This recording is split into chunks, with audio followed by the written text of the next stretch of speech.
Hi Cassandra, it's great to have you here. Me being in India, as it is Ganesh Chaturthi, and thank you for considering this invite to talk about resurrection of ancient goddess wisdom across all cultures. I welcome you here. Thank you for having me. I appreciate the invite. I'm honored. So, quickly going into the first part of our interview, could you please tell me a little about yourself and the work around goddess research, goddess culture research you have been doing? Okay, thank you. Thank you again. My name is Cassandra Faye Floyd. I also call myself the daughter of the fates. That's a long story we can get into on another day.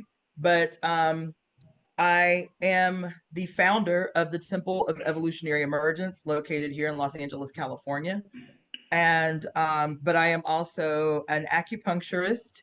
I have a background in a multiplicity of systems of traditional medicine from different cultures. I have 2 years of Ayurveda under my belt, um, as well as traditional Chinese medicine, African holistic health, Native American healing rituals and modalities. The list goes on and on. I've been a practicing healer for officially 20 years and unofficially, because I have children and I'm automatically become the nurse and the caretaker, 30 years. Um, as a spiritual person, as a spiritual worker, as an ordained minister here in Los Angeles, and I had been a devotee of a West African spiritual tradition for 15 years. Um, I you know, began this journey with the goddess um, officially in 2000, I'd say 14-ish. A little longer than that because Ifa, even though Ifa, is a patriarchal tradition, it is the only tradition that I became aware of that attempted to place some significance on the divine feminine in the form of the Orisha, right? So I became a devotee in 2010, 2009, and but still functioning in that tradition in the very kind of narrow patriarchal ritualistic practice of the tradition. It wasn't really until 2014 that I started getting really heavy into the goddess aspect of that tradition. And in 2014, a friend of mine, who I'd been a political organizer with was for some time, many years, told me that I should read the book The Great Cosmic Mother.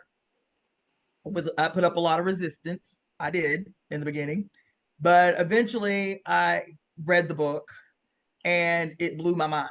It and it appealed. The reason it blew my mind is because it wasn't my concern, and the reason that I rejected reading the book initially is because the title, The Great Cosmic Mother Rediscovering the Religion of the Earth, sounded super esoteric to me. I was not interested in that. Even though I was fully participating in an African spiritual tradition, I was still in medical school. I was still a scientist. And to me, the weakness of most traditions, spiritual traditions, is that they seemed disembodied. They seemed disconnected to the real world, Yeah. to the conditions and the lived experiences of people right here on earth, right? It just always seemed escapist to me. And so it didn't appear, Absolutely. that title didn't appear. So I was like, this sounds like some hippie shit. It didn't, The but hippies it are wasn't. better. The hippies try to find the answers. Yeah, right. And I was when like, you said, I need. Let me just say, yeah, I needed the science, and because I was not opposed to spirituality, what I was opposed to was spirituality that did not have any kind of scientific relationship, any kind of real historic relationship to the lived conditions of people on Earth. And when I finally cracked open the spine of the book, my agreement with this girlfriend of mine was like, look, this book has one chapter. If it does not hook me in the first chapter, I'm closing the book and I'm not going to open it again. And in the first chapter, in the beginning, we're all female. And the whole first chapter is this beautiful introduction into the science, the scientific basis for the necessity of goddess worshiping societies. There was a scientific basis for why human beings saw females as lichen, as a microcosm of the creative force and the creative energy of the cosmic mother. It was beautiful. And so I read the book all the way through like a novel. And then I read the book again all the way through like a novel. And then I read the book a third time live on Facebook in 2018. That's when I Facebook was aware of it, yeah. Facebook Facebook lost a lot of my recordings because I had intended in 2020 to just upload my Facebook recordings. But when I realized like half of the recordings Facebook had lost, I was like, well, you know what? I'll just go ahead and reread the whole book. So when you guys caught the read of the book on YouTube, that was my fourth time reading the book all the way through. And the only reason I did that the fourth time was because again, Facebook lost a lot of my recordings. So I think that that is is when how you had shared it on Facebook, or I think shared it on Facebook or YouTube, the link, and that's where I downloaded it from. Although I haven't been able to read it, I just went through a few subjects there. I want to really dedicate my time and really read the books that all that you have recommended. So I have it safe in my collection. So thank you for doing well, that. It opened up a lot for me as well in my journey. now I will tell you this, and it is my disclaimer to anybody that comes to the channel, because even 4 years later, after reading the book on YouTube, the Great Cosmic Mother is still the great attractor. New people who come to my channel, it is typically through the Great Cosmic Mother, right? My disclaimer for them, because the first time I read the book, I was like, oh, this chapter sounds good. I'll start here. Or, oh, this chapter sounds cool. I'll read this. And so I would like Right. skip around. Okay. The genius of Barbara Moore, who is the author. There's two authors cited, but Barbara Moore wrote the book. That's a story for another day. It's actually a little bit of a controversy. Monica Shu did all the illustration.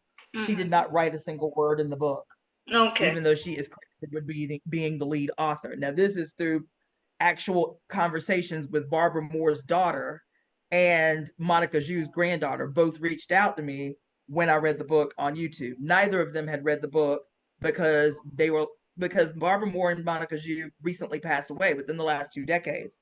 And so they were still recovering from grief. They were still recovering from the loss of their grandmother and their mother. And so both these women told me we've never read the book. And you reading the book online is the first time we're even hearing the content of the book. It's been too painful Wow. for us. Their stories were almost identical. But Monica Zhu's granddaughter lives in Switzerland, and Barbara Moore's daughter lives in Oregon. And anyway, so when I read the book, um, that's been the great attractor. I think more than any other book that I've read. Um, the other book by Mama Zogbe, The Sibyls and the Theft of African Prophecy by the Roman Catholic Church, that's probably been the second great attractor. The reason I'm saying that is because the first time I did skip around, I didn't read the book straight through, I skipped around, right? The genius of Barbara Moore as an author, when you read this book from cover to cover, like I read it to you guys, is that these aren't, some people write books, like they'll write a chapter and the chapter is like an essay. And then they go on to the next topic. And then they go on to the next topic. This woman was a poet. She was actually she was a published poet during the Beat era. I don't know if you're familiar with Beat poetry from like, No, you know, from the 1920s and, you know, no, all the way up through the 1960s. not quite Okay. aware. Well, No. Okay. Well, she was a very popular beat poet who ran in circles with giants like Allen Ginsberg and Jack Kerouac and all of these guys. And so her style of writing, though very scientific and very historical, is extreme. It flows like poetry. It's extremely poetic, right? And the reason I say that, the reason I tell people don't skip through, don't pick your chapters and skip through. Listen to the book all the way through from beginning to end, because she literally weaves the chapters together all the way through until you get to the arrival which is the very last chapter, 52 chapters, that it is a beautiful execution of the totality of human history and how myth and how science and how history and how politics and how economics all played their role in the changing of myth and the changing of the guard and the changing of the hands of power from matriarchal societies to patriarchal societies. It is an extraordinary orchestration that she pulled off in the writing of this book. And so that's the thing that I would encourage you to do. I always tell people who are new to my channel, Great Cosmic Mother first. When you do the Great Cosmic Mother, listen from the beginning to the end. Don't skip around. Right. Listen to the beginning. If you're driving to work, play it on your YouTube on your speaker. If you're washing dishes, you don't have to look at me read. Wash your dishes, let it play. You know what I'm saying? Right. Yeah, yeah. Like make it I a have part. done some Make of it. that while Yeah. listening to your I mean, playlist. even me. Like I read the book 4 years ago, but I still listen to chapters of this book as read by me 3, 4, 5 times a week easily because there's always something there. There's always something that you read, I've read 4 times, that you missed the first time or that didn't stand out as significantly as it does in this period where it makes more sense to your life. It's extraordinary. So that's what I would say there. Absolutely. And in spite of all the podcasts, audiobooks, and everything, I still have that urge and like this drive. Like I have to have those books in physical. All that you have recommended. Even with all this technological advancement, yeah, yes, or for all my viewers. Because that it somehow I've been feeling that I just don't feel comfortable, even though I have listened to almost 200 podcasts now in last 3 4 years, and I still don't feel like I have learned enough just because the books are not in front of me. I don't know what Yes. it has to say. Maybe the physical world is showing its value and importance in its own way. Like it wants the physical, like our spirit wants Yes. that physical elements to be here. Yes. It's not separate from what I was saying about the necessity of goddess culture that is embodied. It's not Absolutely. separate. So I also have been a teacher. I taught high school, I homeschooled my kids. And so there's this concept in science about identifying what kind of learner your child is. Is your child a linear learner? Are they a circular learner? Do they need more audio than they need, visual? Are they more kinesthetic learners? Mm. People of color, what scientists have found is that people of European descent are more linear in they're more quote left brain and linear in their learning styles, right?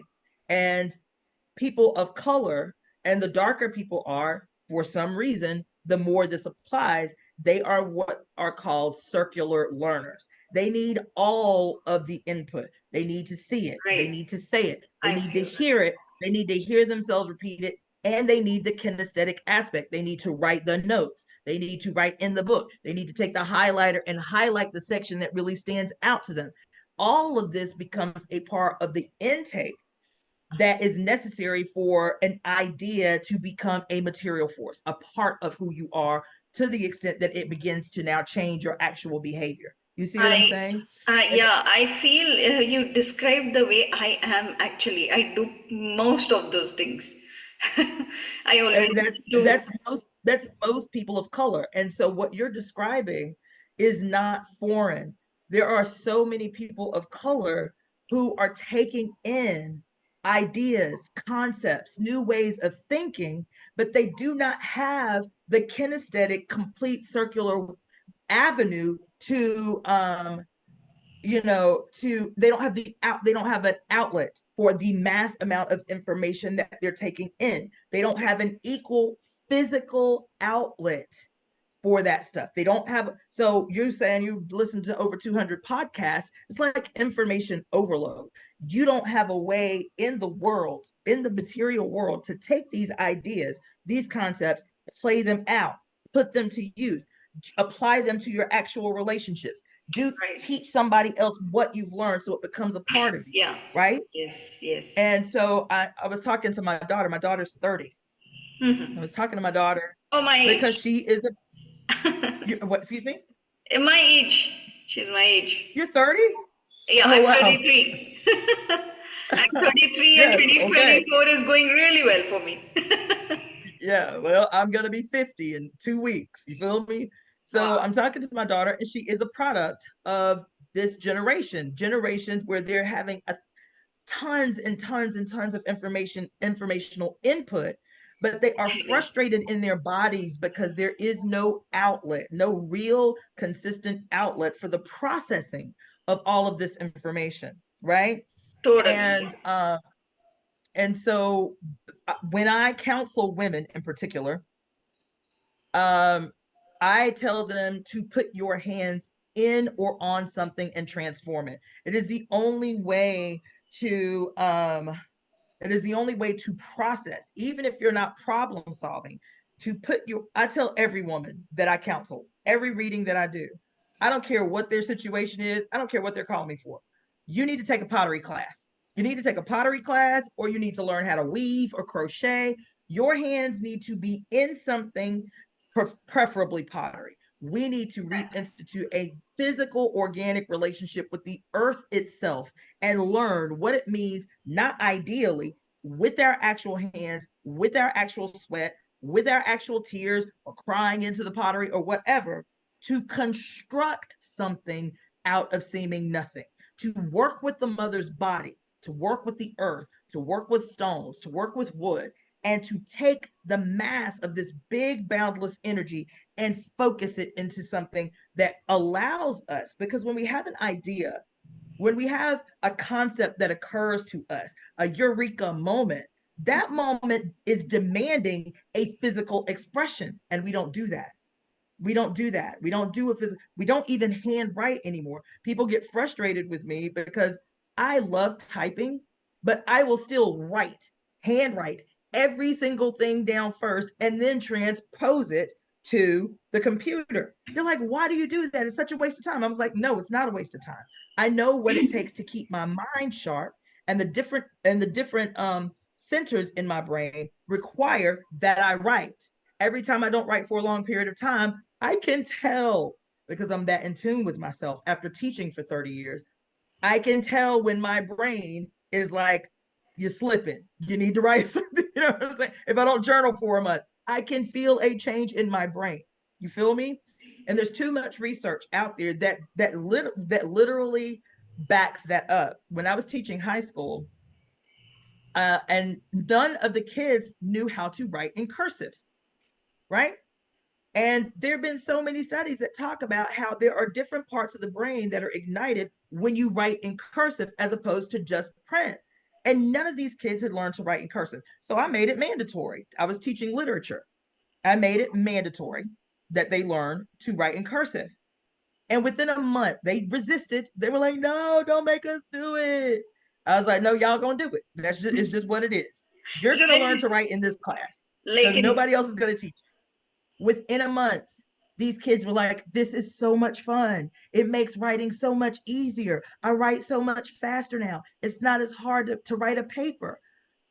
There is something said for what you were talking about. This could be a whole nother subject, but before it is that, not separate. I Well, I just was going to say, add to your point is about writing and reading. In India, yeah, it has become a problem over the time that the education system is not focusing on all those little things, and the English has become so bad. It's all like now this. T talk to you later, TTYL, some acronyms, oh, yeah, and yeah, yeah. even the greatest of the educationists are doing those things. It's These really getting abbreviations. crazy. Yeah. Well, again, I think it's an orchestration. I think it's deliberate, the way that education is being globally dumbed down. I believe it is Yes. purposeful. And the other thing that I think contributes to it again is that we are living in a period of human history where our access to information is more open and exciting. It is exciting Yeah. how we can learn about the history of the world in minutes. research that I've done in the last 10 years would have taken me my entire adult life had the internet become a part of our life in the early 2000s. It Right. would have taken me a lifetime of research. That's what's exciting about this period. The disclaimer or the potential adversity of that is the fact that, again, you have millions, billions of human beings taking in massive amounts of information, watching massive amounts of commentators create, and so on. And there is not a equal energetic output of their material body. When I was a kid, you could study, but guess what?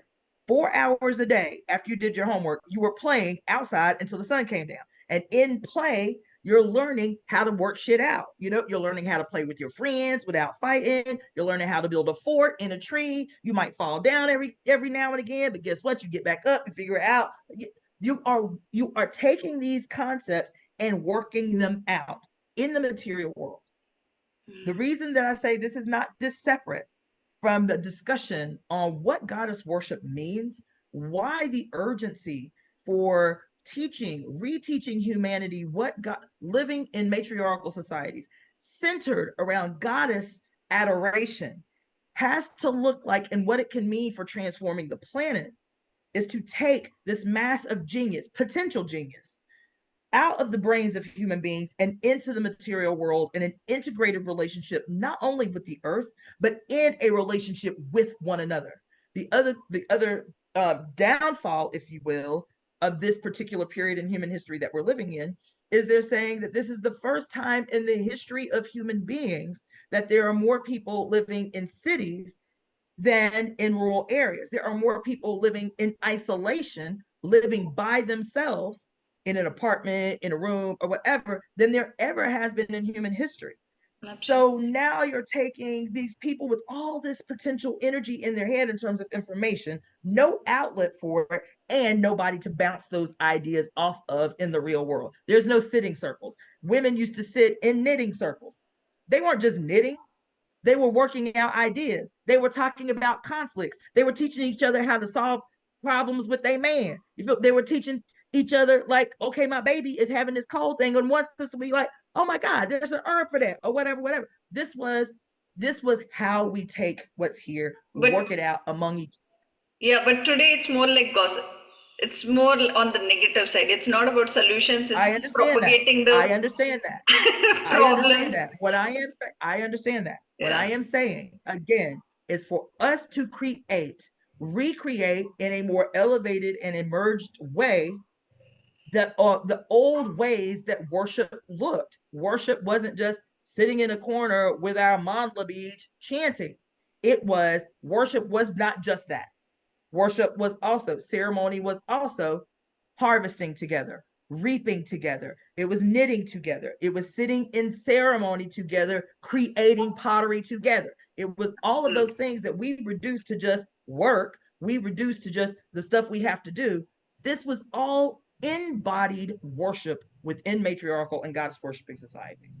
Like on Work was that not note, seen. yeah, go ahead. Go ahead. Oh, I was just saying, work was not seen as something separate from living in a harmonious relationship with the mother. Right.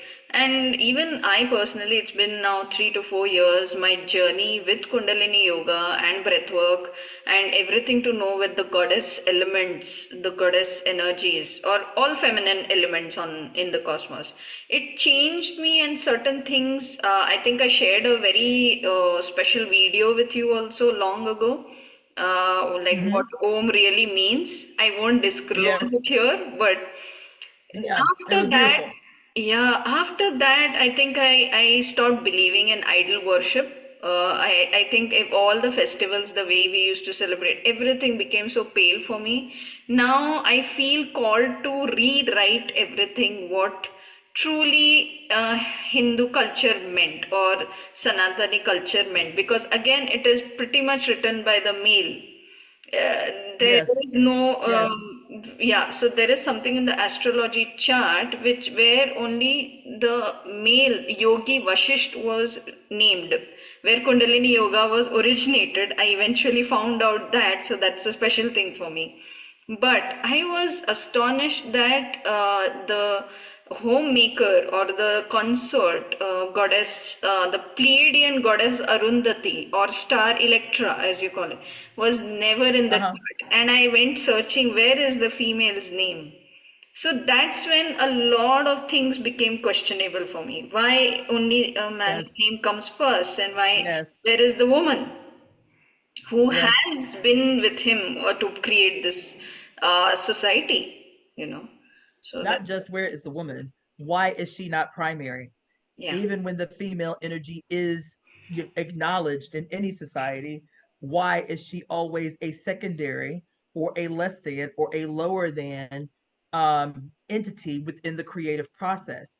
And even in Hinduism, and I am not an expert, however, my teacher, when I took Ayurveda in college, and no, it was not a white person teaching me teaching me Ayurveda, which is I laugh about it because that's not uncommon here is to have white people teaching other people's culture. But my teacher, my mentor, um, her name was Dr. Light Miller.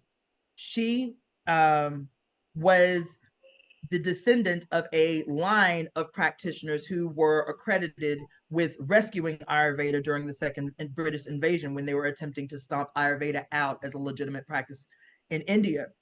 But the thing that I really appreciated about her and about her courses is she talked so much about how the cultural how the culture, how the religion, how the social norms contributed to how the medicine was practiced in the society. It was not separate. Politics, history, the treatment of women, the origin of the tradition, the matriarchal origins of Hindu religion that too do not take a primary role in the teaching of Hinduism, right? She exactly. talked about that. She was a radical woman. And Yeah. during my spiritual awakening, Ayurveda, even I took Ayurveda diet certification in November 2020, and that was a revealing moment for me that Ayurveda was the first invention that came through Hindu groups. It was not all these things that we see today. It was a very, very peaceful practice long back, all to do with And the reason that that's important again is because if Ayurveda had such a primary role, then you have to acknowledge who created it, which is the mother. It's always the women that are the first herbalists, the first doctors, the first nurses, the first teachers, right? Everything that we learn from our mother first. yep. And so to X So out half of we'll have to continue our meeting in the next one. Yeah. okay, so just log off and go on to the next